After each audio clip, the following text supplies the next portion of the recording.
Hey, hello everyone and welcome in a new video. Today I'd like to show you a global overview of each type of services into Kubernetes.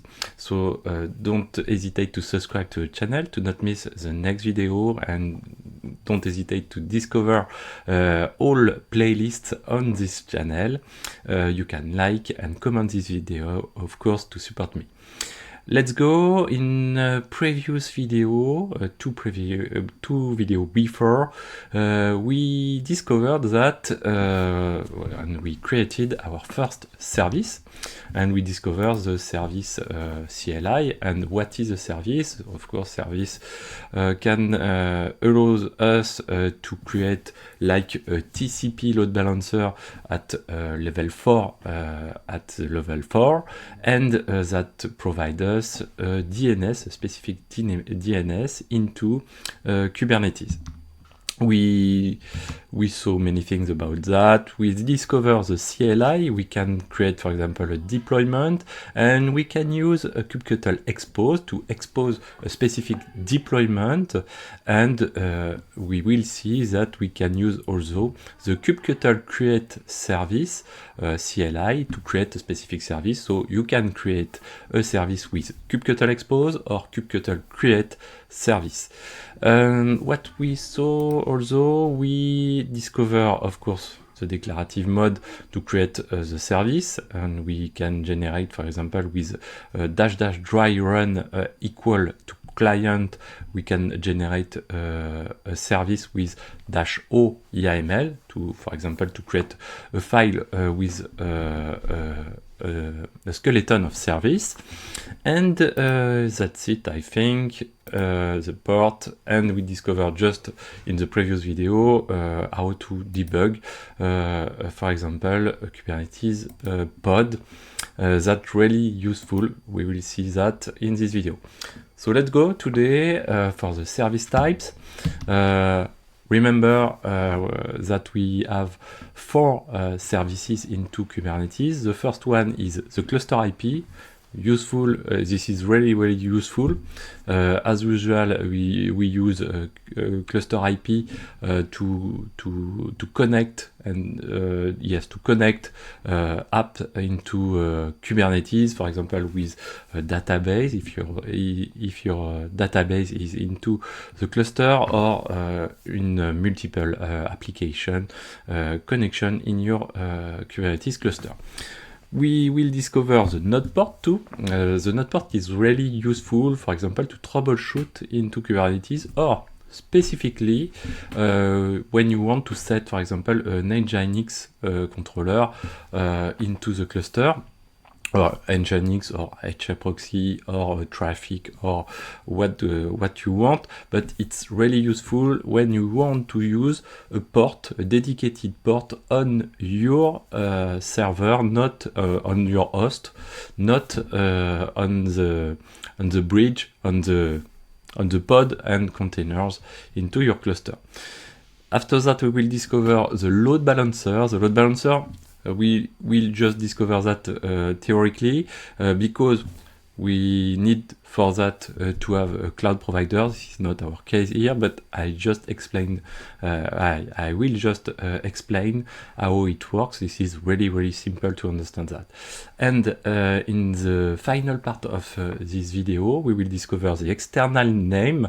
This is a specific service, and this is not exactly a load balancer, but we can, for example, compare it to a CNAME into DNS. This is really useful if you want to create into your cluster a specific CNAME, like a CNAME DNS, and link it with internal services or external service, like we will take google.com for example, and this is really useful to abstract the DNS into Kubernetes.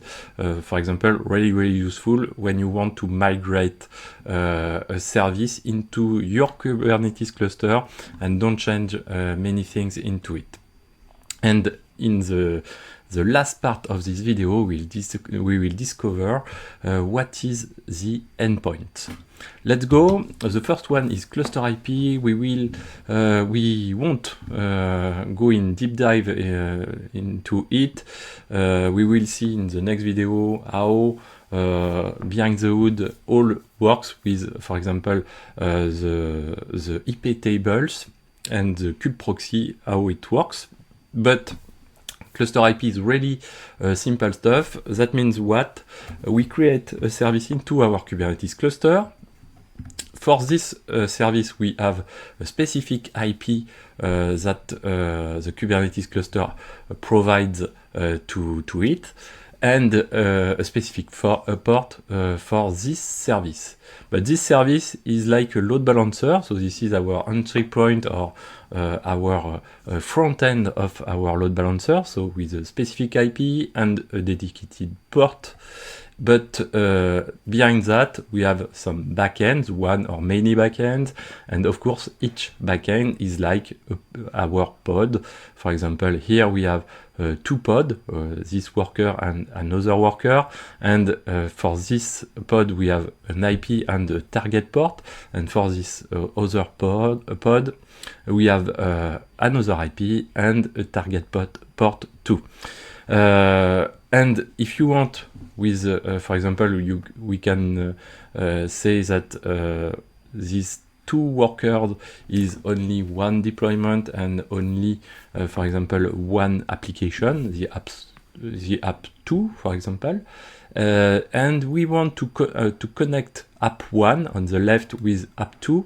What we use the service, but the cluster IP is really useful because this is secure, because this IP and this port is only allows to communicate inside your Kubernetes cluster.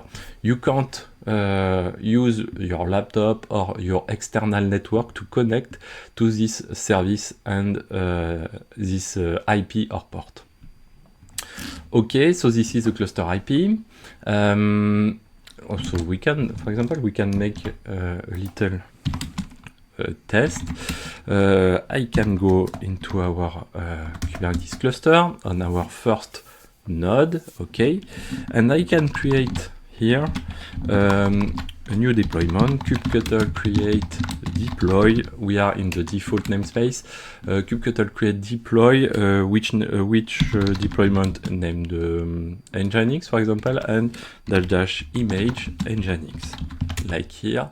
Okay, if we check, we have only one pod. We can scale with the scale CLI, kubectl scale.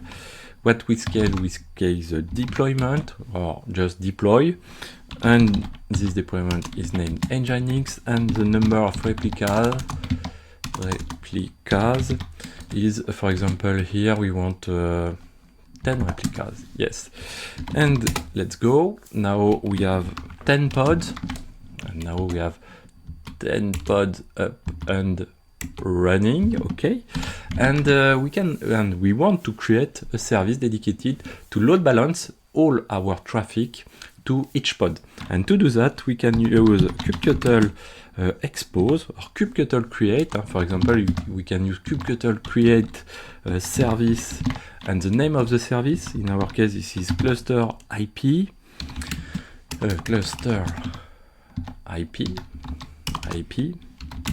and the name of the service, and by default the name of the service is used as a match label. We already saw that 2 videos before, and we use by default the name of the service into the match label, and that means that the app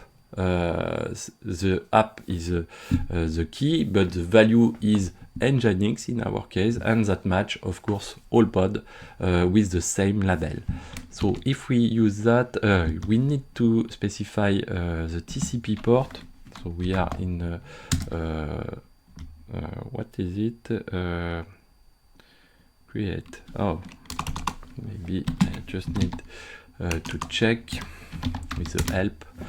Don't hesitate to use the help CLI, because the help CLI provides us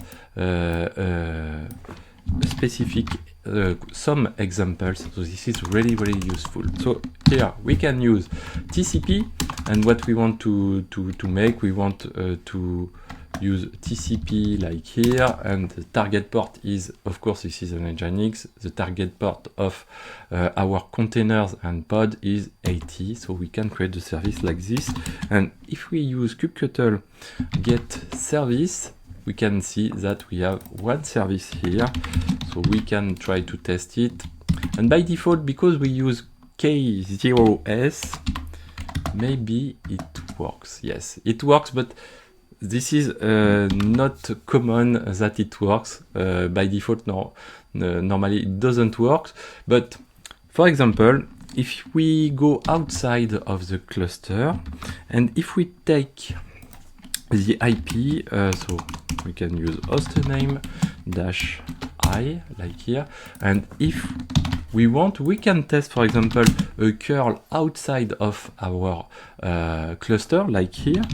And if I use the curl outside of the cluster like here, and if I want to test it like our previous curl inside the cluster, if I use here the curl on 8080, that doesn't work. Okay, so it's normal because we set the service as cluster IP, and we can and we can't go inside our cluster and find our cluster IP directly. Okay, and so yes, of course, I can test like here. My bad. So the curl on the IP of the service and the pod of the service, it doesn't work, and it time out because I haven't wrote about this range, this CIDR, of course. So let's go. Now what we can do, we can drop the previous service, and with kubectl delete SVC for service and the service name Nginx. Okay, I can connect here. Oh, so we can keep it. And now we want to access to our pods, our deployment directly from outside of our cluster. And for that, we can use what we named the node port. The node port is dedicated, like you see here, on a specific range for the port available, and allows you to access from outside of the cluster. Of course, this is not really secure. This is why I prefer to use it specifically for troubleshoot or debug something, or specifically for an ingress, but we will see it later. So what is the concept of the node port? You come from outside of the cluster, you go on a specific, you go on whatever node about your cluster, and on each node about your cluster, master or workers node, you can access directly, and you can, in our example, curl directly the IP of this node, master or worker node, and use the node port attributed to your service. And this is really useful, of course, because that allows you to curl, for example, a master to directly put a query to your worker, and it works. This is really, really useful. And we will see that in the next video. This is really simple to understand that, but it's based by default on IP tables. We will see in next video how it works if you want to switch from IP tables to IPVS, but it uses kubeproxy, and kubeproxy set on each server of your clusters, on each server you can see IP tables rules. We will see that in the next video, and kubeproxy set these rules and manage these rules to create it or to destroy it and change it. This is really simple, but it's a little bit interesting to know that, for example, on troubleshooting, this is useful. So how we can test that? So we can create a new service with a node port here, or we can use another CLI just to test it, kubectl expose. And kubectl expose, what we want to expose? We want to expose a deployment or deploy named Nginx, and the type is node port. So take care about the uppercase. So node port, we need to set the target port, and of course the target port is the port of each pod or container inside the pod, and of course we use an Nginx, so this is the port 80, and we want to map it with the port 8080 for our service. Okay, so I can create it like that. So this is yes, double dash here. Okay, so now we can check kubectl get svc again, and this is a little bit different than our previous service. If we check, because here this is our previous service, our cluster IP service, and we only have 8080. But if we check for the node port, we have the port 8080, so this is the port inside the cluster, but we want to have the node port, and dynamically Kubernetes attribute a specific port. Here this is the 31873 port. That means what? That means that if we want to curl here the port, and if we use the IP inside the cluster, of course it doesn't work again. But if I use here, I don't remember, but if I use an IP of a master or a worker with the curl, and if I use the port, like here, I can take the node port here, and I put it here, and it works, but I am outside of the cluster, and it works. Cool. This is really, really useful. For example, in Kubernetes, sometimes you want to troubleshoot what we named, and we will see that, ingress, and you want to be sure that the backend works, and to do that, you can temporarily attribute a node port, test the node port to be sure that the load balancer works and that your pod behind that works too. But you can use the node port for that. Okay, so now, and of course you can use also, for example, we can use kubectl run, and we want to run a pod named I don't know, debug, for example, with a dash image, and we want to use Alpine, and an Alpine with of course with a terminal and rm at the end, and we want to use bin sh inside our debug pod. Okay, so image is not set. Yes, image like here. And that means what? That means if I want, so I need to use apk update to update the apk cache. Okay, appliquer to add curl into it.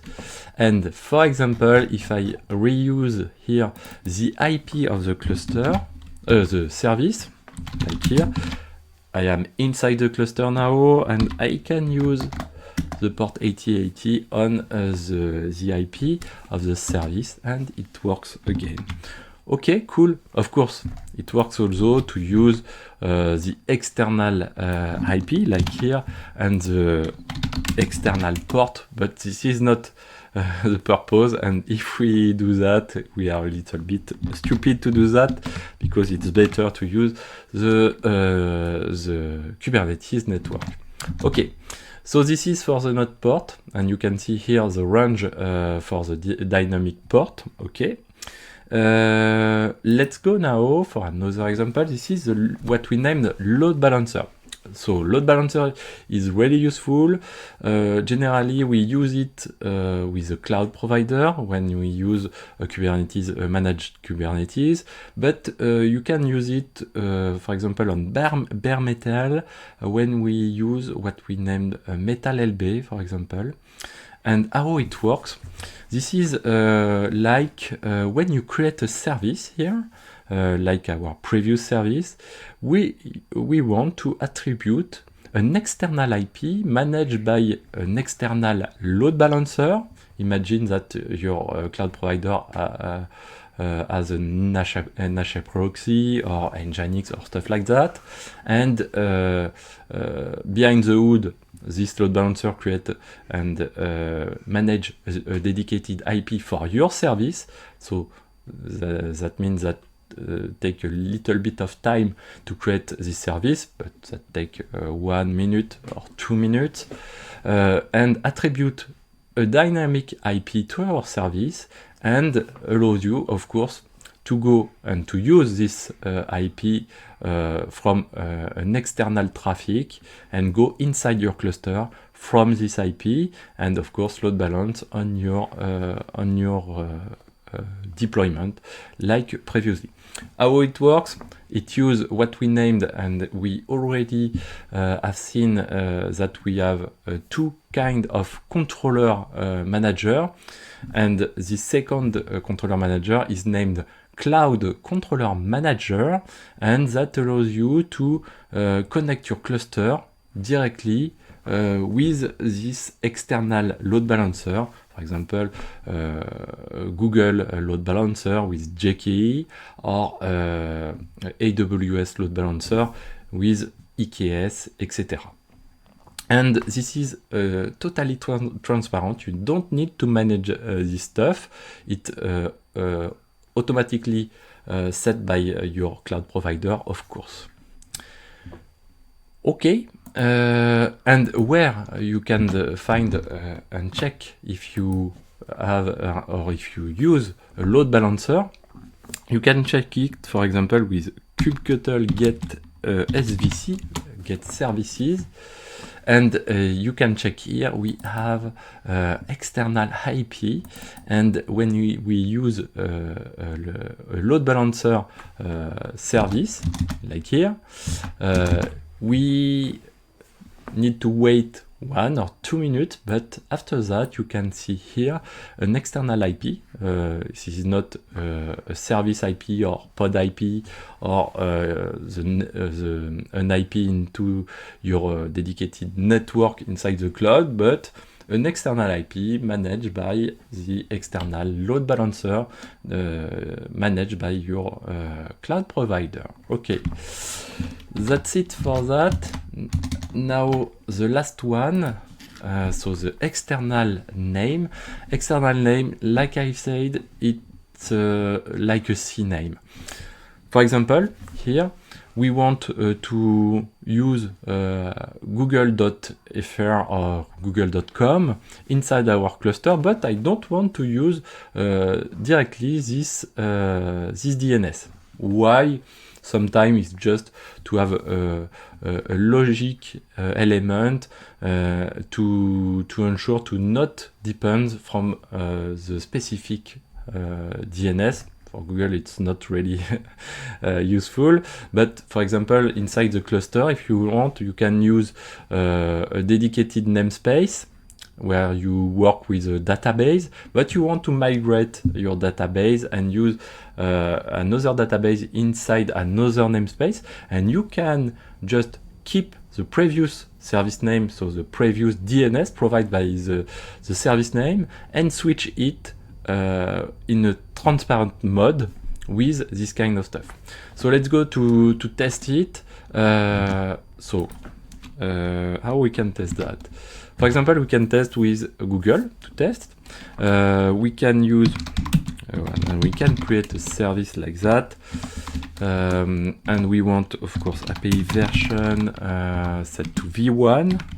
We want to set a kind to service, because we want to have a service. We have, of course, metadata,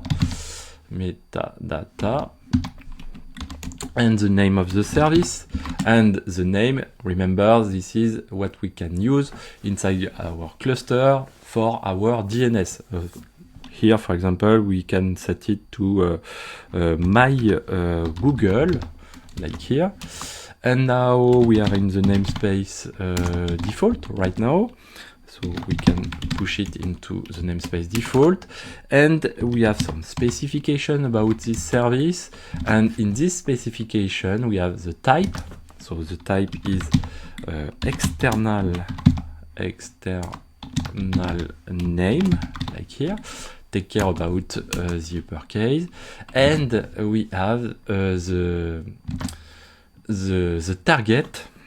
So this is external name, the target of our DNS that we want to change inside our cluster. So like here, external name, we want that mygoogle.default.svc.cluster.local, remember how it works, or just check the video that we did 2 videos before. And external name, for example, here is google.com, and we want to push it with kubectl apply -f and the service, like here. So what we have, service v1 cannot handle service, what I service with uppercase, yes, here on S, okay. And if we apply again, it's good. And now if I check kubectl get svc, we have an external name on my Google, and you can see here, this is not an IP, external IP, it's not a specific IP, but it's google.com. I can reuse our kubectl run, like here, again, and apk update, apk install add curl, like here. And now we can use our new DNS to not, for example, by default we can use curl on google.com, it works. But now what I want to do, I want to use my specific DNS CNAME for google.com, and this is my Google, and it works also like here, because I am inside the namespace default and I set this service inside the namespace default, and it works. But this is like my google.default service, and it works also. Or if we want to have the entire DNS stuff, we can use .svc.cluster.local to be more accurate on it, and it works also. Okay, so this is really useful. And for example, we can remap with that. We can remap a DNS for a specific service, like for example, like I said, for database migration or app migration. How we can do that? So we can create a new namespace, kubectl create ns or namespace ns1, like here. And I want, for example, to So in this namespace, we can check, for example, yes, kubectl get svc. In the default namespace, right now, what we have the Nginx service, okay? Not port or cluster IP, this is not the purpose about that. We have our Nginx, and if we are inside the default namespace, we can use the Nginx DNS directly or nginx.default. But in my case, I want to switch an application that this application uses this service, and I want to switch it inside another namespace, but I want to use the same DNS. Inside the first namespace, I use Nginx DNS, and I want to use the same Nginx DNS, but in another namespace. And by default, of course, this DNS is not provided inside the new namespace.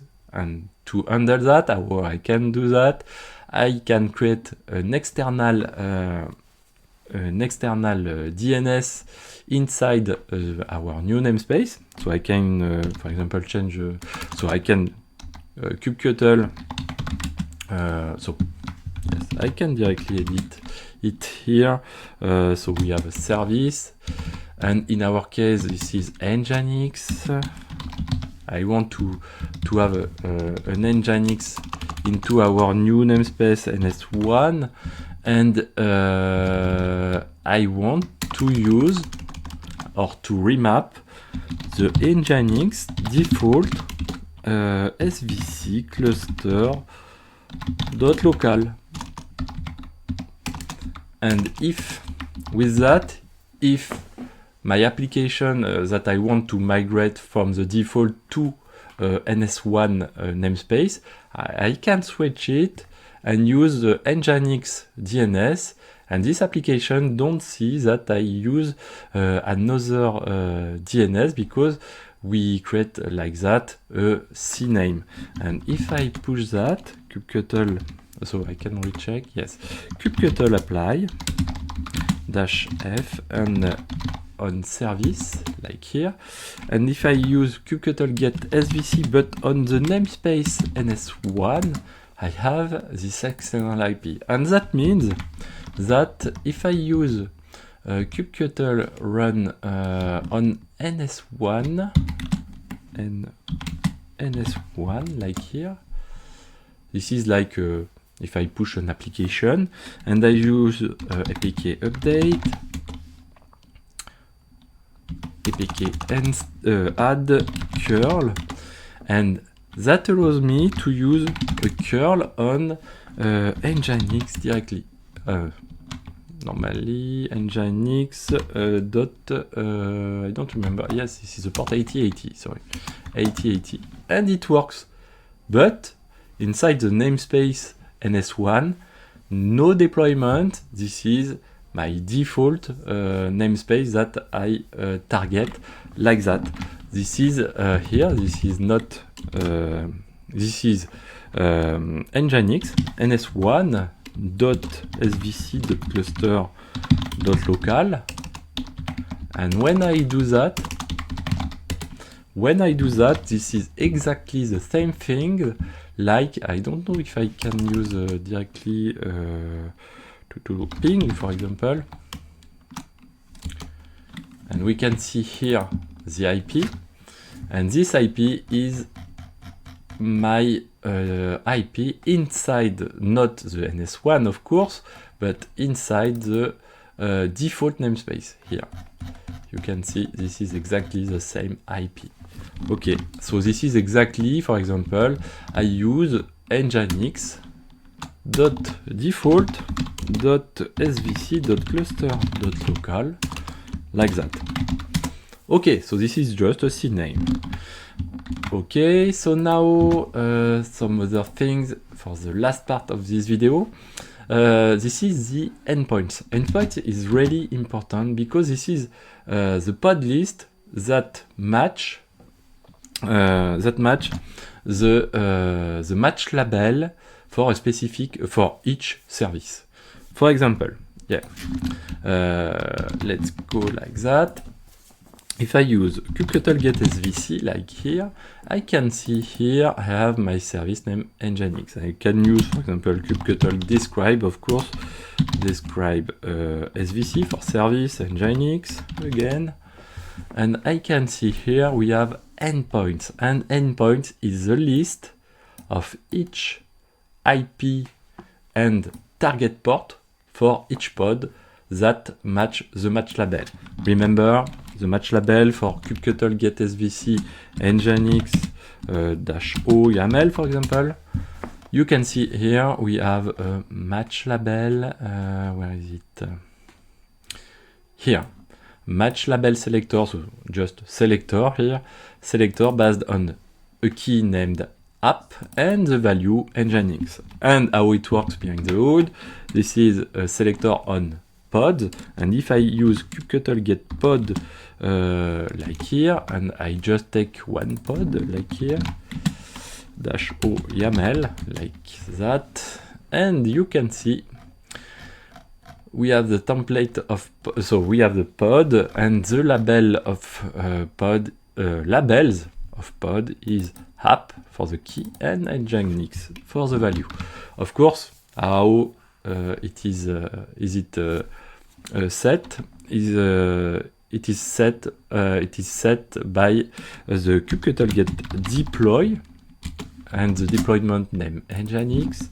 And if I check the deployment name Nginx, of course we have in specification we have a template of pod. This is the template, and when we want to create pod with the deployment name Nginx, we use labels. We set labels with a key app and Nginx. This is how it works.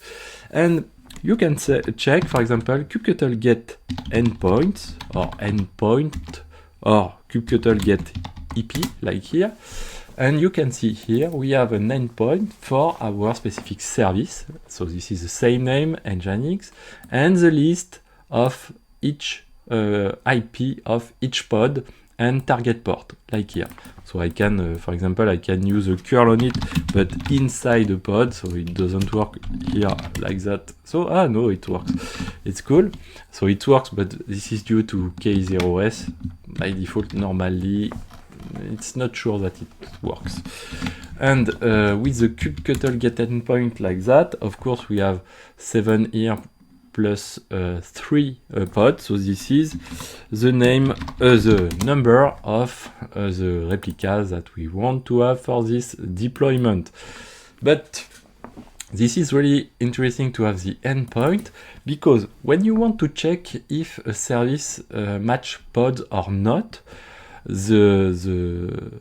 the quick way to check that is just to use kubectl get IP, and if for your service or name service here you won't find an endpoint, that means that of course your load balancer can't work. You have a front end for your load balancer theoretically. You have a name and you have a DNS and you have an IP dedicated for your service and a port for this service. But if here it's empty, that means that you haven't pod that match your match label. Maybe your pod are not running, or maybe your pod don't match the same label as your service. Okay, another thing about endpoints, when if you want to deep dive into it, you can use kubectl describe endpoint like here, and you can see that we have something named where is it? Oh no, name endpoint slices. So we can use kubectl get endpoint slices, and you can find here the slice of each endpoint. So you can, if you are curious, you can use -o YAML, and you can see here we have huge information for each address. Each address is the IP of each pod that match, of course, the selector, the condition, so if it's ready or not, and you can find the node name, the target reference, etc.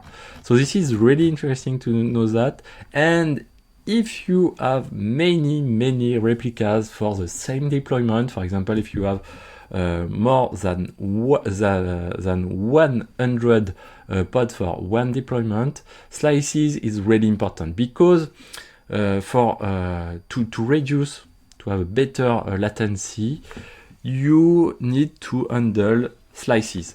By default, the max of IPs into slices is 100, if I don't say a mistake, and if you are upper to 100, that means that maybe you have many slices, and that that can provide some latencies, but this is really specific and for specific workflow, of course. That's it for today. In the next video, we will discover a little bit more how the node port works with IP tables. This is really interesting things. Thank you for following this video. Don't hesitate to subscribe to the channel, like and comment this video to support me, and see you in the next one. Bye bye.